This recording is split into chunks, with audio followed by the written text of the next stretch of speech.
മലയാളവും അറബിയും മാത്രമല്ല കൊല്ലം ജില്ലയിലെ മാലൂരിൽ നിന്ന് വന്ന അഭിനയ്ക്ക് വശം. സംസ്കൃതത്തിലും ഒന്നാന്തരം കഥകൾ രചിക്കും ഈ കൊച്ചുമിടുക്കി.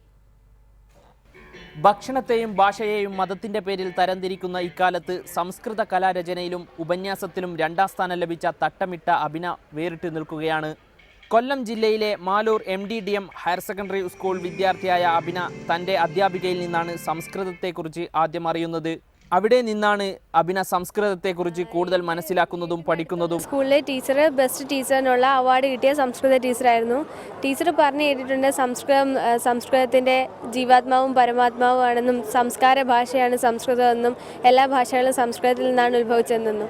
പിന്നെ ഒരു പുതിയ ഭാഷ പഠിക്കാനുണ്ടായ താല്പര്യം, അതാണ് സംസ്കൃതം പഠിക്കാനുള്ള പ്രചോദനമായത്. ഈ പ്രചോദനത്തിൽ നിന്നാണ് സ്കൂൾ കലോത്സവങ്ങൾ വരെ തനിക്ക് എത്താൻ സാധിച്ചതെന്ന് അഭിന പറയുന്നു. അഭിനയെക്കുറിച്ചുള്ള ഈ വാർത്ത സംസ്കൃതത്തിൽ എങ്ങനെ അവസാനിപ്പിക്കുമെന്ന് ചോദിച്ചാൽ അഭിന ഇങ്ങനെ പറയും. കലോത്സവ നഗര്യാത് റിപ്പോർട്ടർ മുഹമ്മദേന ഛായാഗ്രഹേന വിനോദേന സാഗം അഭിന റിപ്പോർട്ടർ അനന്തപുരി.